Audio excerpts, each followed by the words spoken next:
اب ایک سوال پیدا ہو سکتا ہے کہ براق لانے کی کیا ضرورت تھی؟ براق لانے کی کیا ضرورت ہے؟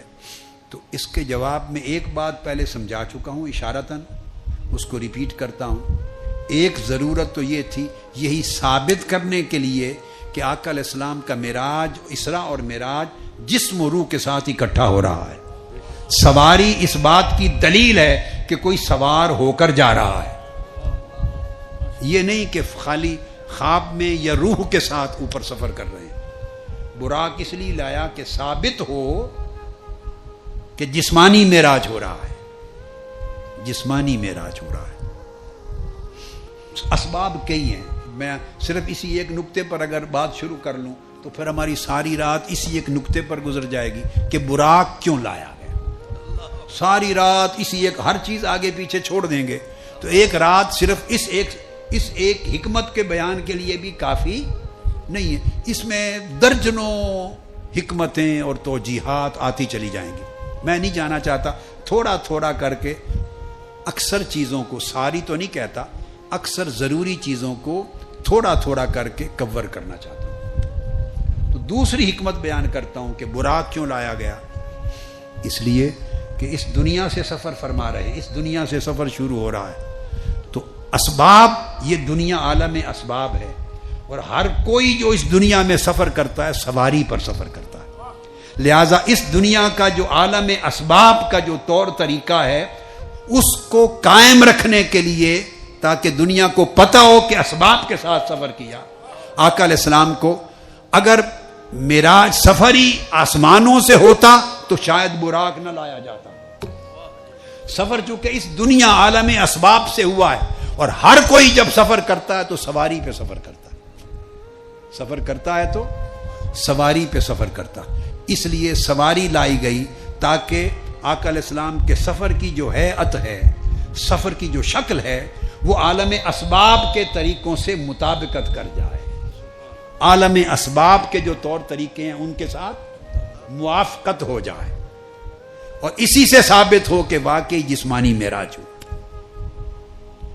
تو عالم اسباب میں جو اسباب، اور تیسری چیز یہ کہ امت کے لیے اور بڑے بڑے اولیاء کے لیے بھی یہ خاص بات، عوام سے متعلق یہ نکتہ نہیں، امت کے اولیاء کے لیے جو بغیر سواری کے سفر کر سکیں اپنی روحانی طاقت کی بنیاد پر، انہیں بھی یہ درس دے دیا جائے کہ بغیر سواری کے اڑتے پھرنے میں بلند رتبہ نہیں، سواری پر جانے میں رتبہ بلند ہے۔ یہ آقا علیہ السلام کی سنت ہے۔ تدبیر کو چھوڑنا بلند مقام نہیں ہے، تدبیر کی سنت کے مطابق چلنا یہ بلند رتبہ ہے، تاکہ جو روحانیت والے لوگ ہیں، اولیاء ہیں، صالحین ہیں، اللہ والے اور ایمان رکھنے والے مومنین، ایمان والے مسلمان، ان کو معلوم ہو جائے کہ تدبیروں کو اور اسباب کو چھوڑ کر پرواز کرنا اور چھوڑ پر آرزویں رکھنا، تدبیر و اسباب کو چھوڑ کر، یہ سنت محمدی کے خلاف ہے۔ آقا علیہ السلام سے بڑھ کر تدبیر اور سبب کے بغیر سفر کی طاقت اور کون رکھ سکتا ہے کائنات؟ آقا علیہ السلام سے بڑھ کر تدبیر اور سبب کے بغیر کوئی طاقت رکھ سکتا ہے؟ آپ سے بھی زیادہ یا آپ جتنی؟ کوئی نہیں۔ پھر لے جانے والے ساتھ جبرائیل ہیں، جبرائیل ساتھ ہو تو اس سے بڑھ کر بھی پھر کسی اور کی طاقت ہو سکتی ہے؟ بدون تدبیر، بغیر سبب کے جائیں، اور پھر اللہ فرمائے کہ اللہ لے کر گیا، اللہ کی ذات ہو لے جانے والی، اور پھر بغیر تدبیر کے ہو۔ اب بات کو سمجھیں، آقا علیہ السلام خود جانے والے ہوں، تدبیر کی حاجت ہے؟ تدبیر اور سبب کی محتاجی ہے؟ بولیے نہیں بھئی، اگر تدبیر اور سبب کی محتاجی ہوتی تو جب چاند ٹکڑے کیا تو وہاں کون سی تدبیر استعمال تھی؟ آقا علیہ السلام کو کون سی محتاجی ہے تدبیر اور سبب کی؟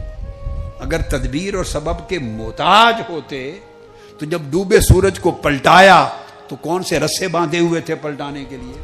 کون سی تدبیر تھی؟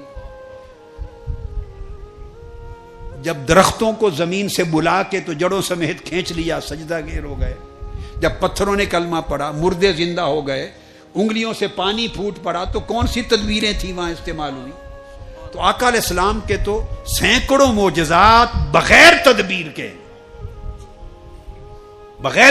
کے کر سکتے ہیں. تو جو بلا تدبیر اتنی بڑی طاقت جن کو اللہ نے عطا کی ہو، وہ سفر کرتے ہوئے اللہ کی بارگاہ کی طرف اگر تدبیر کو نہ چھوڑیں اور سبب کو نہ چھوڑیں اور سوار ہو کے جائیں، تو آقا کی امت میں لوگ تدبیر چھوڑنے لگے، تو یہ کون سی بڑائی کی بات ہوگی؟ اس سے یہ نقطہ اخذ کرتا ہوں، براق کی سواری سے اخذ کرتا ہوں. جو بیمار لوگ ہیں وہ علاج نہیں کرواتے، کہتے ہیں خالی دم سے ٹھیک کر دیں. تو دم برکت کا عمل ہے، اس سے برکت ہوگی، مگر علاج کی تدبیر کو چھوڑنا نہیں چاہیے، یہ سنت کے خلاف ہے. میں براق سے اخذ کر رہا ہوں یہ نقطہ، آپ کو سمجھ آئی ہے؟ اپیرنٹلی کوئی سمجھے گا براق کا اور یہ علاج کا کیا تعلق ہے، نہیں، یہ تعلق آپ سمجھ گئے. بہت سے لوگ بے شمار معاملات میں تدبیر چھوڑ دیتے ہیں، جو سنت ہے وہ چھوڑ دیتے ہیں، اور تدبیر سے بالا چاہتے ہیں سب کچھ ہو جائے، یہ بھی ہو جائے، بچے بھی ہو جائیں، امتحان میں بھی پاس ہو جائیں، علاج بھی ہو جائے، شفا یابی بھی ہو جائے، کاروبار بھی شاندار، سارا کام تدبیر سے بالا چاہتے ہیں. یہ سنت نہیں ہے. سنت، اور جو کوئی آپ کو یہ راستہ دکھائے وہ ولی اللہ نہیں ہو سکتا. جو کوئی آپ کو ایسا راستہ دکھائے، دعویٰ کرے، وہ ولی اللہ اور صالح اور متبع سنت نہیں ہو سکتا. کمال اتباع سنت میں ہے. جو اتباع سنت میں جتنا بلند ہوتا چلا جائے گا اس کا مرتبہ ولایت اتنا اونچا ہوتا چلا جائے گا. تو تدبیر اور اسباب کو ترک کرنا سنت نہیں ہے، اسباب کو استعمال کرنا سنت ہے. استعمال کرنا. اب آپ کا ایک اور معجزہ آقا علیہ السلام کا سناتا ہوں، اس کی مثال کو سمجھانے اور تقویت دینے کے لیے. اس پر آپ کی نگاہ نہیں گئی ہوگی، بیان بھی نہیں اکثر و بیشتر کبھی نہیں ہوا ہوگا، مگر اس پر آپ کو میں مرکوز کراتا ہوں آپ کی توجہ. آپ نے کثرت کے ساتھ سنا، کثرت کے ساتھ، کہ آقا علیہ السلام جب پانی ختم ہو گیا حدیبیہ میں تو نہیں تھا، تو 1500 صحابہ کے وضو اور غسل کے لیے پانی مہیا کر دیا، انگلیوں سے چشمے بہہ پڑے. اس طرح درجنوں مرتبہ یہ واقعات پیش آتے، درجنوں مرتبہ، جب صحابہ کرام کے لشکر 10,000 ہزار کا لشکر بھی اگر پیاسا ہوتا، وضو اور غسل کا پانی نہ ہوتا، تو آقا علیہ السلام اپنی مبارک انگلیوں سے چشمے پانی کے نکال کے ان کو سیراب کر دیتے. یہ تو سن رکھا ہے نا، بولیے، سن رکھا ہے. اب اس میں تدبیر، اس میں بھی ایک تدبیر ہمیشہ آقا علیہ السلام نے استعمال فرمائی سنت کے لیے. اور وہ کیا؟ یہ دیکھیے، انگلیوں سے کبھی پانی پھوٹا؟ کبھی کسی کی انگلیوں سے پانی کا چشمہ پھوٹ سکتا ہے؟ موسیٰ علیہ السلام نے بھی جب اپنی امت کو، بنی اسرائیل کو پانی کے چشمے دینے تھے تو اپنی انگلیوں سے نہیں پھوڑے وہ چشمے، زمین میں عصا مارا، چونکہ چشمے زمین سے پھوٹا کرتے ہیں.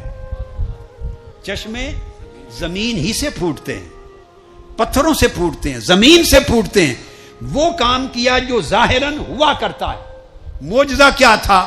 وہ چشمہ نہیں تھا، آپ کا عصا لگا اور چشمہ پھوٹ پڑا، یہ معجزہ تھا. اور آقا علیہ السلام کا معجزہ موسیٰ علیہ السلام کے معجزہ سے 100 گنا زیادہ طاقتور تھا، 100 گنا زیادہ عظیم تھا. وہاں چشمے کا پھوٹنا معجزہ تھا، مگر زمین سے پھوٹنا عادت ہے. آقا علیہ السلام نے چشمے پھوڑے مگر زمین سے نہیں، انگلیوں سے پھوڑے. انگلیوں سے کبھی چشمے نہیں نکلتے. یہ گوشت اور پوست کی انگلیاں ہیں، اس میں سے چشمے کیسے نکلیں؟ اب بات کو سمجھے. چشمہ موسیٰ علیہ السلام نے بھی جاری کیا، مگر وہاں سے جاری کیا جہاں سے جاری ہوتے ہیں. ٹھیک ہے، اس جگہ نہیں تھا، مگر ہوتے زمین سے ہی ہیں. مگر آقا علیہ السلام نے زمین سے چشمے جاری نہیں کیے. جب ضرورت پڑی اپنی انگلیوں سے جاری کر دیے. انسانی جسم سے کبھی چشمے نہیں نکلتے, انگلیوں سے کبھی چشمے نہیں پھوٹتے. یہ 100 گنا بڑا معجزہ تھا. اس میں بھی سنت تدبیر جاری رکھی. سنت تدبیر آپ سوچ رہے ہوں گے وہ کیسے؟ سن لیں. ایسا آقا علیہ السلام نے کبھی نہیں کیا کہ جب پانی کی ضرورت صحابہ کرام کو پڑی تو ان کے سامنے ایسے ہوا میں انگلیاں کر دی ہاتھ, اور انگلیوں سے سیدھے چشمے جاری فرما دی. ہوا اس طرح ہی ہے مگر اس طریقے سے نہیں کیا. جب ضرورت پڑتی تو آپ فرماتے کوئی برتن لے آؤ, تھوڑا سا پانی لے آؤ, کوئی کوزہ لے آؤ, کوئی لوٹا جیسے لوگ استعمال کرتے ہیں, کوئی چھاگل لے آؤ, کوئی کوزہ لے آؤ, کوئی برتن منگواتے اس میں کچھ پانی ہے, فرماتے لے آؤ. عرض کرتے صحابہ کرام یا رسول اللہ ایک بوند بھی نہیں رہ گئی. مشکیزہ لے آؤ, یا رسول اللہ ایک بندے کا پینے کا بھی نہیں رہ گیا, خالی ہو گئی. فرمایا کوئی بات نہیں لے آؤ. حتیٰ کہ کچھ نہ ہوتا تو فرماتے کہ پیالہ ہی لے آؤ. کوئی برتن منگواتے, اس برتن میں دست مبارک ہاتھ ڈالتے تاکہ ایک پردہ ہو جائے, تاکہ ایک پردہ ہو جائے, ہاتھ کو چھپا دیتے اور پھر چشمے جاری کر دیتے. پھر چشمے جاری کر دیتے. اب بات کو سمجھے. ایسے نہ کرتے تاکہ کوئی جادو غریبی نہ سمجھے. واہ واہ, جادو غریبی نہ سمجھے اور کوئی سارا بلا تدبیر بھی نہ سمجھے. یعنی وہ جو تھوڑا سا پانی ہوتا, ایک قطرہ, 2 قطرے, 2 بوندیں, اس میں ہاتھ ڈبو کے دریا بنا دیتے, دریا بنا دیتے. کسی کی کھجوریں بڑھا دی تو ایسا نہیں کرتے تھے کہ ایسے زمین پہ کھجوروں کا انبار لگا دیا نہ. 2 4 5 کھجوریں ہیں چھاگل میں, اس میں رکھ لو, ہاتھ ڈال دیتے اور کہتے اس کو کھولنا نہیں, تمہاری نسلیں کھاتی رہیں گی, ختم نہیں ہوگی. اور حضرت ابو ہریرہ فرماتے ہیں کہ سیدنا عثمان کے زمانے تک 25 سال ہماری نسلیں کھاتی رہے اور میں بھی کھاتا رہا, ورنہ ایک دن کی کھجوریں تھی, ایک دن صبح اور شام کھائی جاتی. تو ہاتھ ڈال کر پردہ رکھ کر اسی کو سمندر بنا دیتے. تو یہ تدبیر بھی اختیار کرتے کہ تاکہ 2 بوند پانی بھی ہے, چند کھجوریں بھی ہیں, ان کو بڑھاتے. کرتے تخلیق, کرتے تخلیق, مگر شکل تکثیر کی رکھتے. یعنی پیدا کرتے, پانی پیدا کرتے, مگر شکل ایسی دکھاتے جیسے زیادہ فرما رہے. سمجھ آئی بات کی آپ کو جی؟ تو یہ براق سے بات چلی تھی کہ براق پر سفر اس لیے فرمایا تاکہ سبب کو استعمال کرنا, تدبیر کو استعمال کرنا سنت ثابت ہو جائے کہ اس سے بڑا معجزہ کیا ہوگا. اللہ کی بارگاہ میں جانا, معراج, اس سے بڑا تو کوئی معجزہ نہیں ہے نا, یہ آخری حد ہے. اس معجزے میں بھی آقا علیہ السلام نے تدبیر کی صورت کو اور سبب کو کاٹا نہیں ہے, برقرار رکھا.